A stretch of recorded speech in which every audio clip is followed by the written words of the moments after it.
Ascent to 400, level 30. Kudamer 4524. Decrease decrease. Fire when ready. Fire.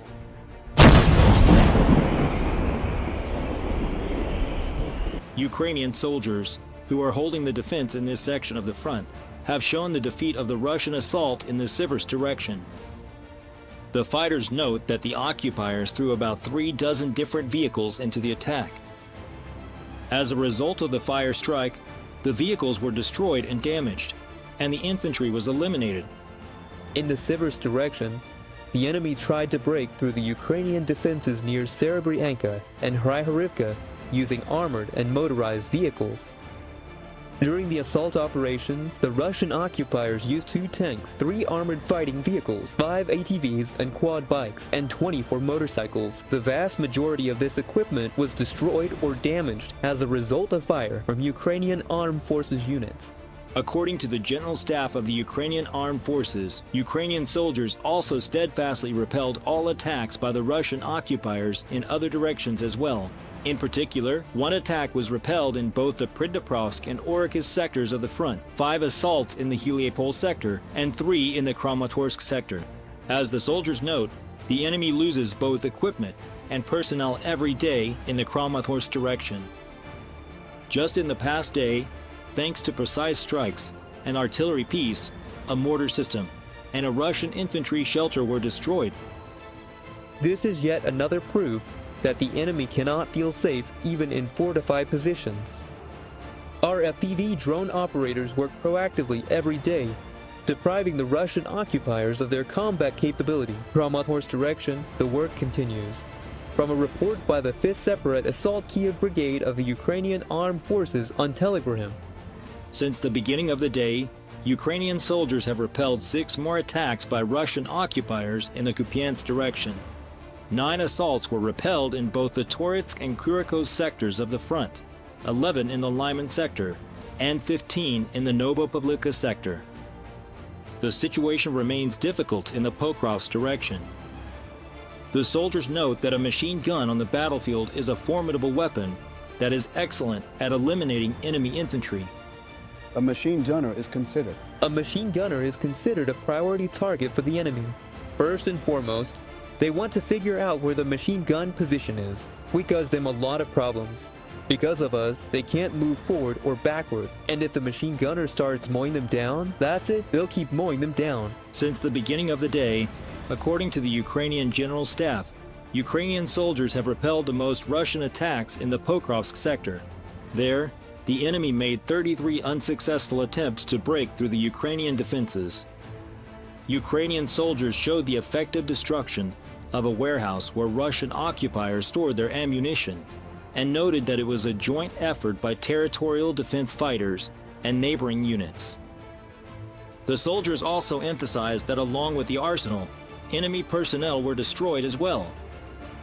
There's a lot of excitement when there are really good targets, and you want to do everything you can to destroy them as quickly as possible.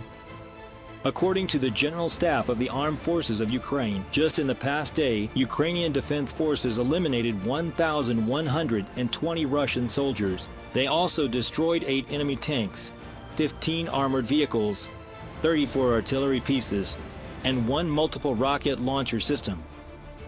In addition, the Defense Forces hit 124 vehicles, shot down 240 drones, and 7 cruise missiles. We'll discuss with our guest military expert Yen Matveev joining us live. Yen, good evening and glory to Ukraine. Good evening. Welcome. Yen, 1 million.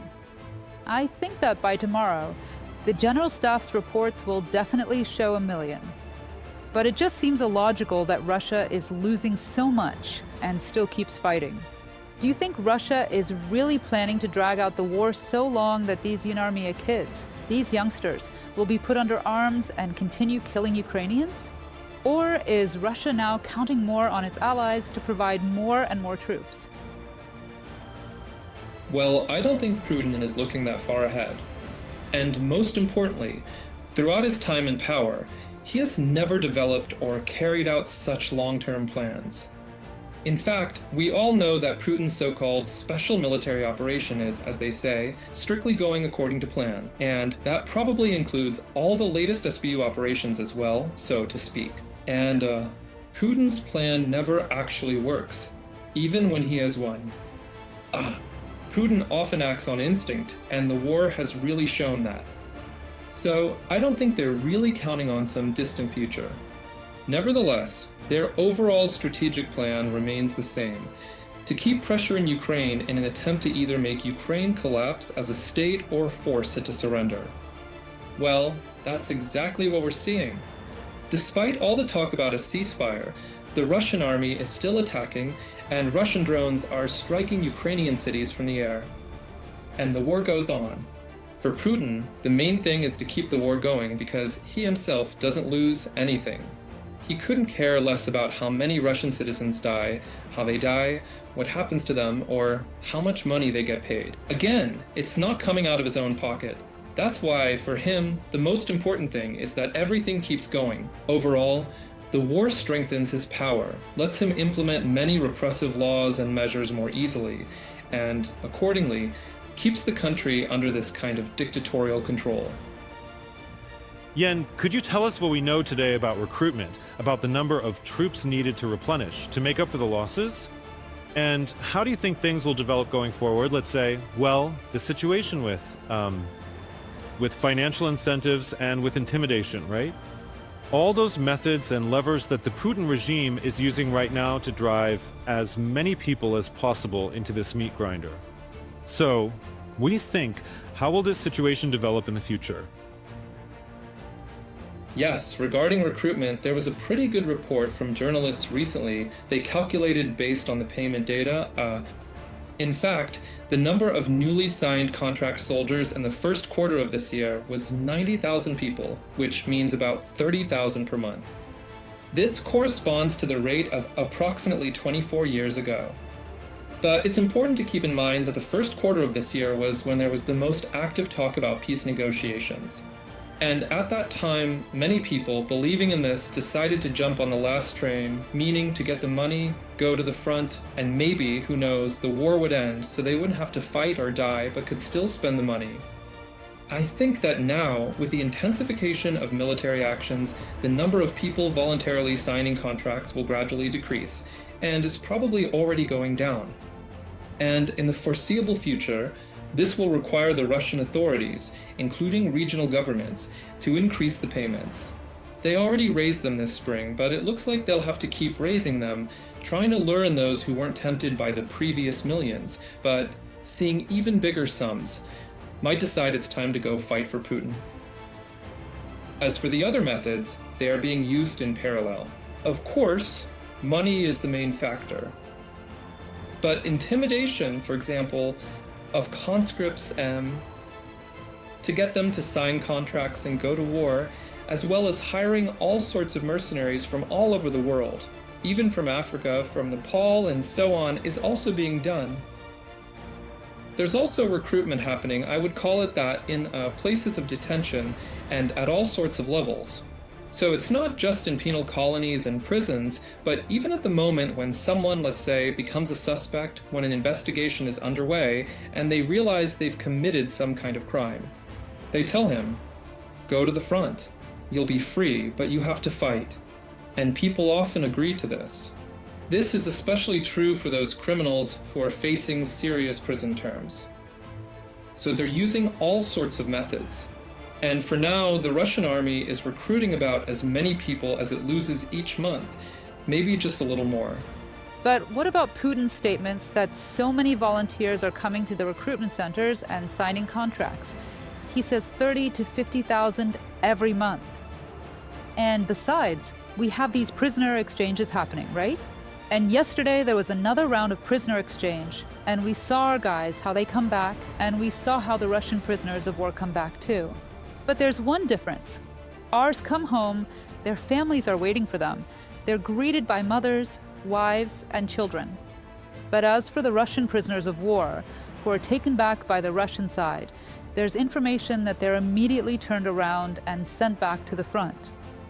Their relatives have complained about this. But what do you think could this really be true? If that's the case, how widespread is this return to the front? And does it show that Putin is lying when he says there are a lot of volunteers?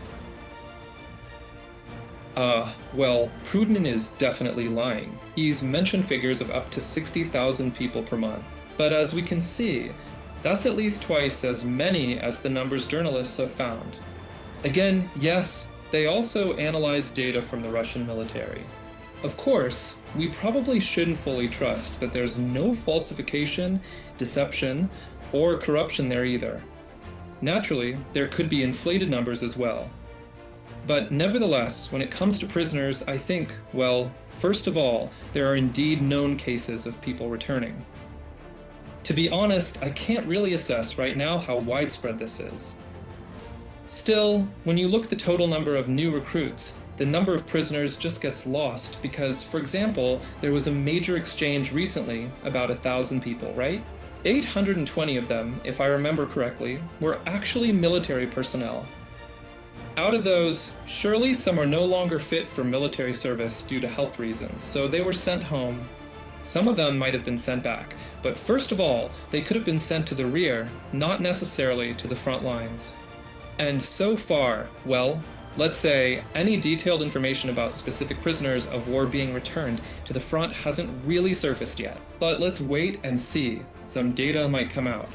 I think that all these stories and reports about Russian prisoners being sent back to the front lines are specifically intended to scare and intimidate the other soldiers who are still currently stationed and fighting at the front, making them more fearful of what could happen to them. Because if prisoners were automatically sent home and given the opportunity, well, usually under international law, a prisoner of war who has been released or exchanged should be given the choice, either to keep fighting if they want to, or if not, to go home and rest if they no longer wish to fight. So if Russian soldiers actually had that kind of free choice, I think a lot of them would just surrender in order to be exchanged later and, as a result, go home. Because, as you rightly said, there are clear videos and photos showing that Russian soldiers returned from captivity looking pretty healthy and in good shape. Well, of course there are some who are wounded, but those who weren't injured look fine. In other words, they were kept in normal, humane conditions, probably in accordance with all the rules of the Geneva Convention. That's why, in order to stop mass surrenders and essentially people saving their own lives, the Russian authorities are showing that they'll send you back to the front anyway, so there's no point in even trying. Yen, tell me, from time to time people bring up the story of a large-scale mass mobilization, right? But the question arises, if we're now talking about the need for manpower, does the Putin economy actually have the resources to organize such a large-scale mobilization? It's not just about calling people up, right? It's about provisions, supplies, uniforms, equipment, and so on and so forth. So I want to figure out with you, what would actually be more advantageous? Should they keep going at the current pace, even if that means being satisfied with, let's say, modest gains on different parts of the front?